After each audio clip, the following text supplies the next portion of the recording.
my love. It's July 2023. We're on vacation. Can you imagine? I know. This is our first vacation that we're doing purely for the sake of vacation. Yeah, since being back from China, right? We've had a vacation where we got to see your mom in Virginia, your parents rather. But that was kind of like dual purpose, right? We were invited by my sister and we were kind of helping her with the baby and so forth.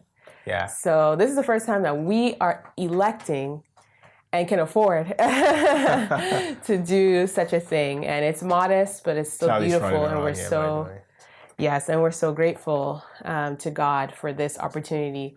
And, you know, being here has just made us to consider our humble beginnings and how that when we first came vacation, we were working, you know, $15 and $16 an hour jobs at Whole Foods / Amazon.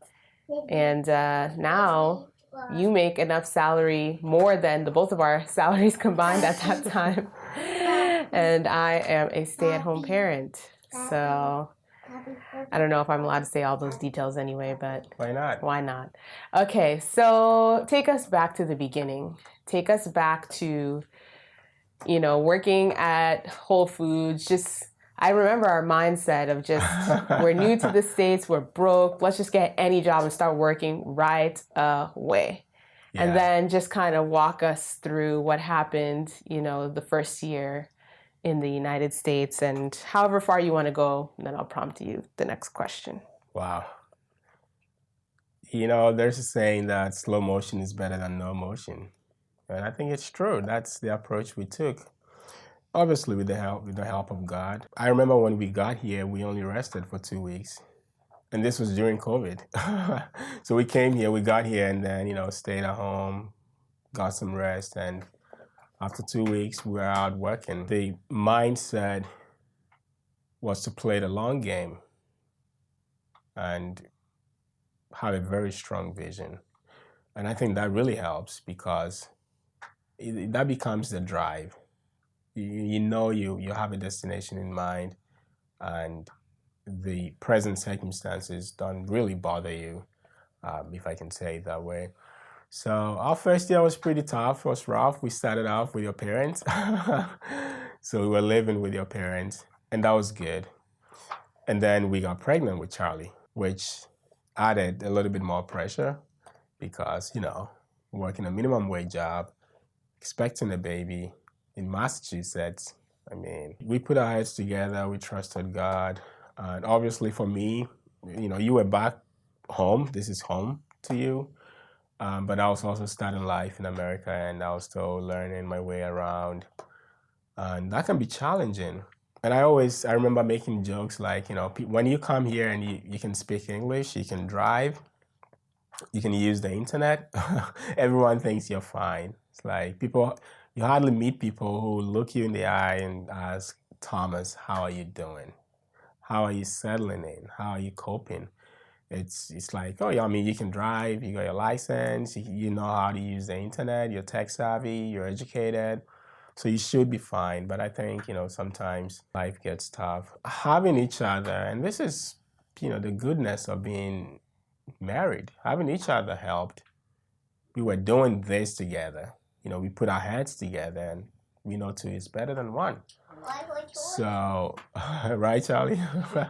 Two is definitely better than one. So having your parents, you know, we can talk about the support we got from our families, you know, your siblings, my parents too, being here. It was very helpful having family around, and that helped us, I believe, settle. We were with your parents for, I think, 3 months or so. And we made a decision to move out into our own apartment, which is where we still are.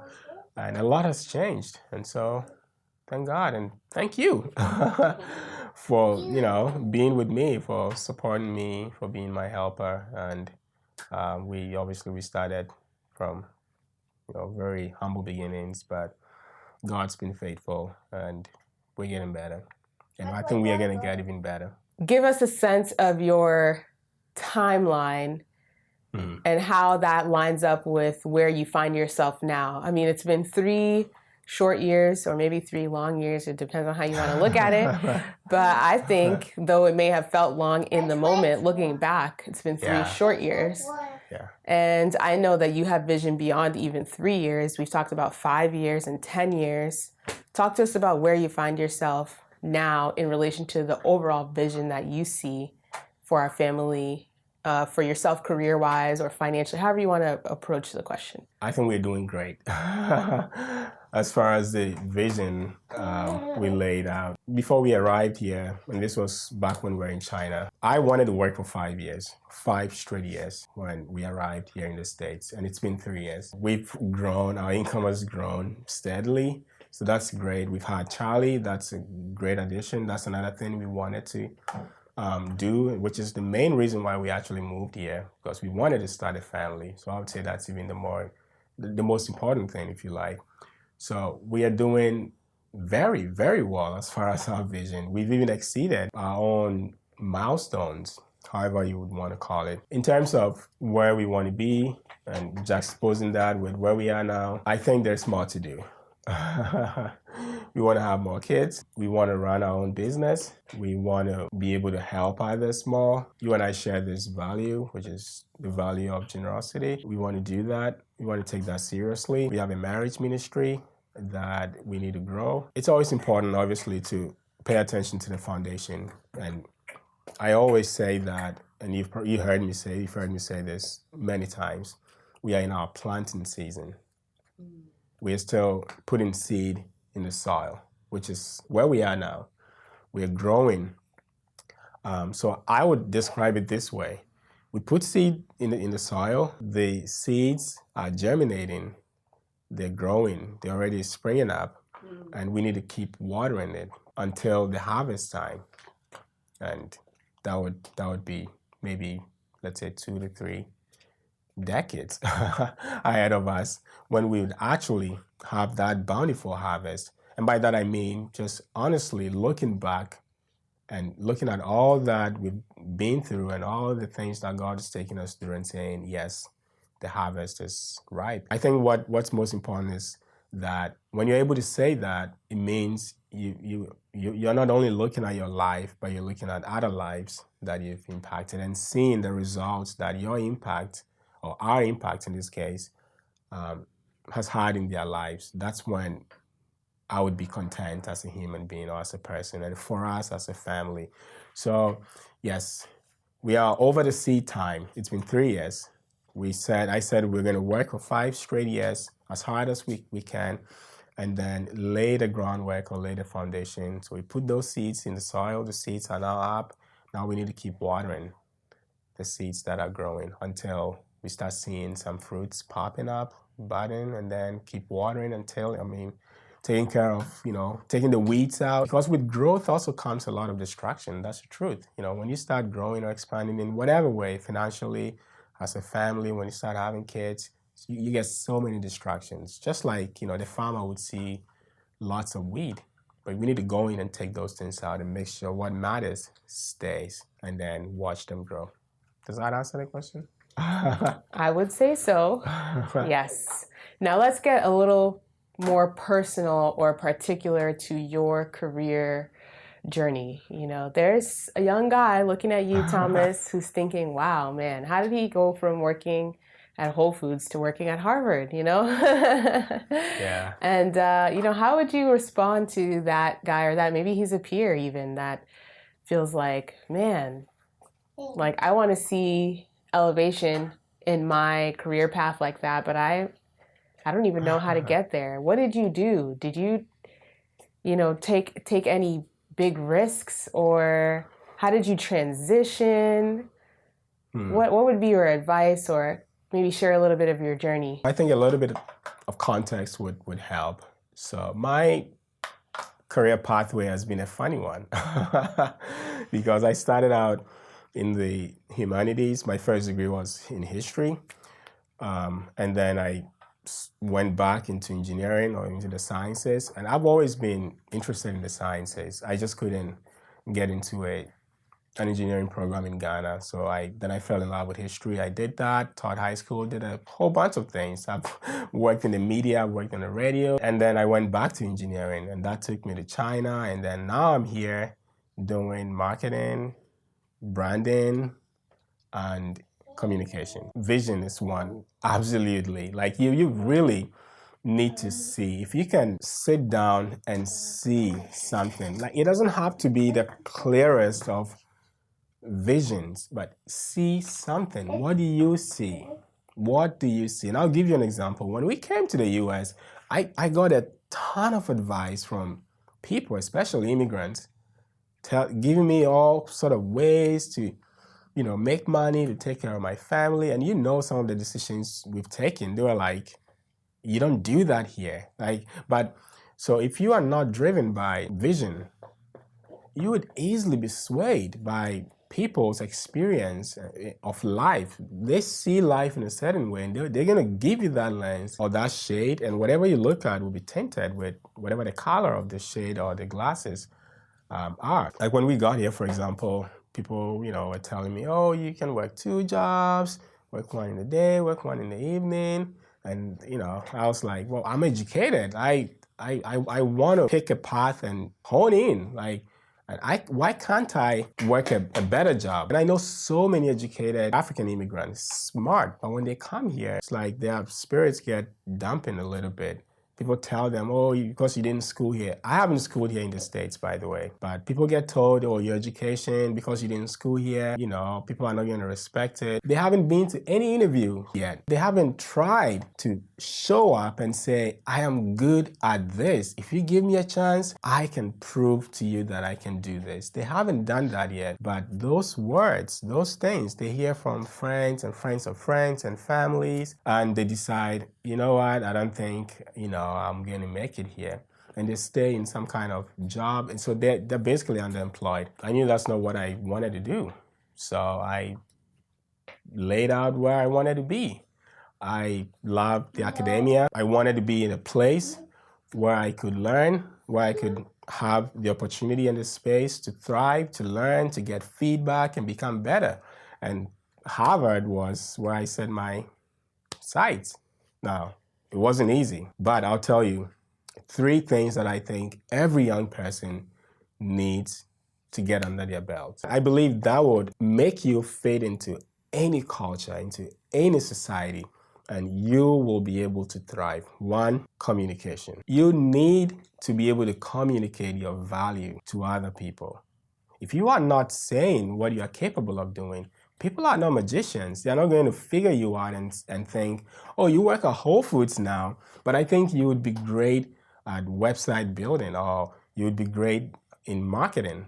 They are not going to know. So you have to be communicating your values, which means you have to also know your value. What are you made of? What can you do? What's your story? What I'm trying to say is, you need to craft your story. Don't just sit down and wait for people to figure you out. Craft your story. Know thyself. Be ready. Whenever you get asked or quizzed, tell people confidently, this is who I am, this is what I can do. Show up to places and let people know, this is what I'm made of, this is what I'm capable of doing. If you give me an opportunity, I can do this. 2 is humility to learn. This should have actually come first. If you are humble to learn, if you can take feedback and work with it, you can work anywhere. Even if you're not really the best, but you can work with other people and you can listen to their feedback and put the feedback to use and grow in whatever you're doing. I think you would fit in any culture. There isn't any work environment that would not value that. And in fact, I think that's one of the most underrated skills when it comes to the workplace, being an easy person to work with. You can be the most skillful person in the room, but if it's hard for people to work with you, nobody would enjoy working with you. Now, in contrast, you could be maybe the least skillful, but you are always learning. And people can trust you to take constructive feedback and work with it. They would be very happy to work with you. They would be happy to show you and teach you to become a better person, because they just enjoy working with you. Communicate your value. Have the humility to learn. If you really want to know something, if you really want to be good at something, and you know someone who is better than you, have the humility to get close to them and let them show you their ways. That's how it works. And then the last thing is to have grit or tenacity. Like, you need grit. You can't give up easily.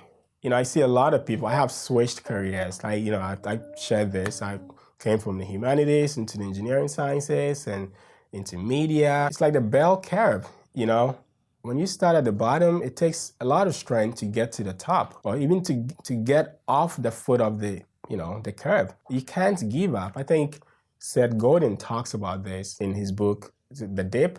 Like, everyone experiences the dip. When you start something, you're excited, you switched careers, it's going to be great, you love it, and then you realize you start experiencing some difficulties or challenges, and you start asking yourself, do I really love this? Like, I don't know if I really want to go on this. You are in the dip. The people who make it are the ones who stick around, and they're able to make it out of the dip. Everyone goes through that. Every product, every service, every business experiences that, and every human being who sets out to do anything also experiences that. Sportsman, whatever you do, you are going to go through the dip. So have tenacity. So communication, humility to learn, or being a lifelong learner, let's put it that way, and grit and tenacity, I think, would make you fit anywhere. You can thrive, you can learn, you can grow, and people would love working with you because you hold these values in you. Grit and faith, actually. Great faith. You just have to believe that you can be the person you are setting out to be. Nobody just chances on success. You just don't wake up and find yourself succeeding at something when you weren't even ready for it. Like, oh, look at it. I'm a successful marketing, person. I'm successful at brand strategy. Like, it doesn't happen. So along with grit is faith. You have to believe. Like, and a lot of motivational speakers would, tell you have to believe in yourself, but not just believing in yourself, just believing that God is able to take you from one place to the other place. For me as a Christian, that matters to me a whole lot. Because sometimes your strength is just not enough. You talk to any successful person, and at some point, they can give you a lot of reasons as to why they're successful. But at some point, it's clear that there's something that they did not conjure up themselves. It just, some people call it luck. I know it's not just luck. It's just sheer divine grace and favor. And I have been favored. I haven't had bad bosses in my life. Let me put it that way. Every person, every boss I've worked with, every manager, every supervisor I've worked with, spectacular. They just invested so much in me. They saw so much in me. Even at my job now currently, my manager is fantastic. She's great. And I've enjoyed that. And I hope one day I would also be able to return that favor. And I wait for, I can't wait for that day where I can also look at a young person and see all the qualities they bring to the table and value them for who they are. And so how did I end up getting good leaders leading me, or good managers? What did I do? That's out of my control. I didn't, if you were to ask me, how did you get good managers to work with? I don't know. But that's favor. That's the favor of God. So I know God has definitely favored me in a lot of ways. I thought about the fact that, people are often ruled by money or fear. And you found how to overcome, and you're probably, bordering on the right response or answer to that when you talked about faith, because certainly God has to do with it.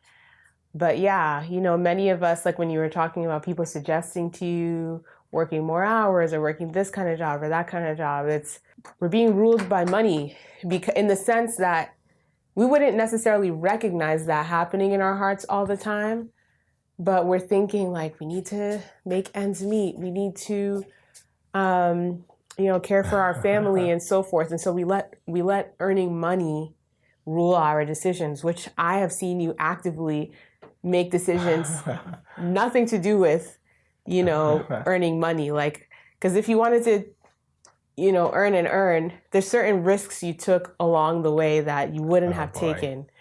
But seeing you take those risks for the sake of the vision that you had, and then now seeing that play out in the reward that came with it has really been a testimony.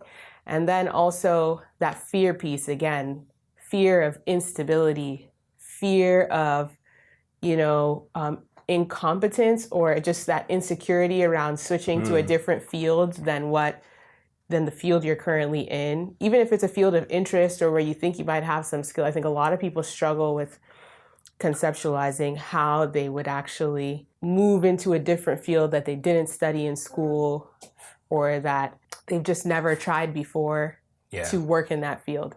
So, I see in you a visionary, like we already talked about, but I see that playing out in your decision making from job to job, from just all along the way of your, I guess, career path. I always place my values before me in making any decision. I put my values before me, and I'm always in the habit of reordering my values because I think values are great. I meet a lot of people who don't know what their values are. You just can't afford to not know your values. Like, you don't stand for anything and you stand for everything. That's strange to me. So I'm constantly thinking through my values and realigning them and, rearranging them based on what season I find myself in. So maybe in this season, this value of family would come first. I think that's important. So when I worked at Whole Foods, look, my background is engineering. And, I remember going to see a Ghanaian lady she also works at Harvard. And she was like, your background is engineering, and what are you doing at Harvard? Go make some good money. You don't make money here, she said.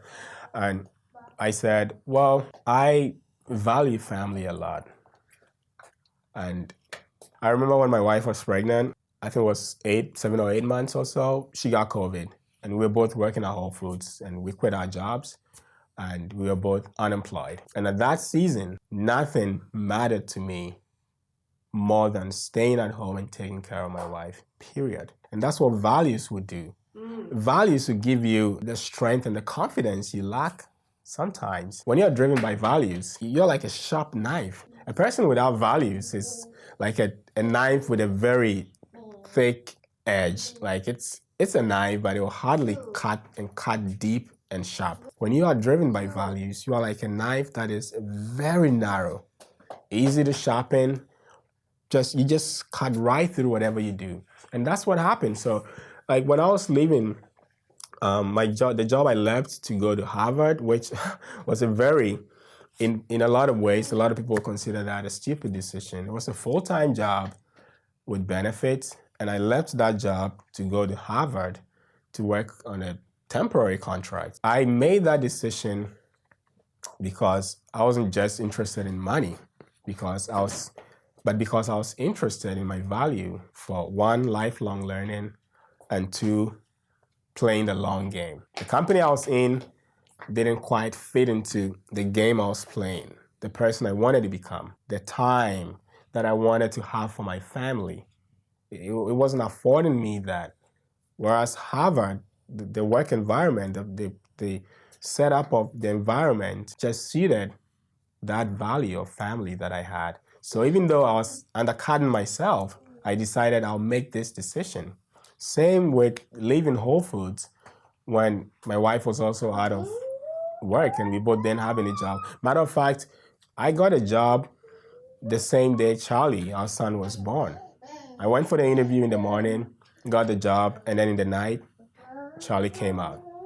So prior to, leading up to giving birth to Charlie, I was unemployed. I was doing DoorDash, I was doing delivery, but I was happy doing that because I knew where I was going. And that's what vision does to you, and that's what values will do to you. Setting your values straight. I value my family. No amount of money you would offer me would take me away from my family. So I gravitate toward a job that would help me maintain that value. not the opposite way. I don't look for a job and then try to get my family to gravitate toward the job or serve the job. No, the job has to serve me and my family. And that's that.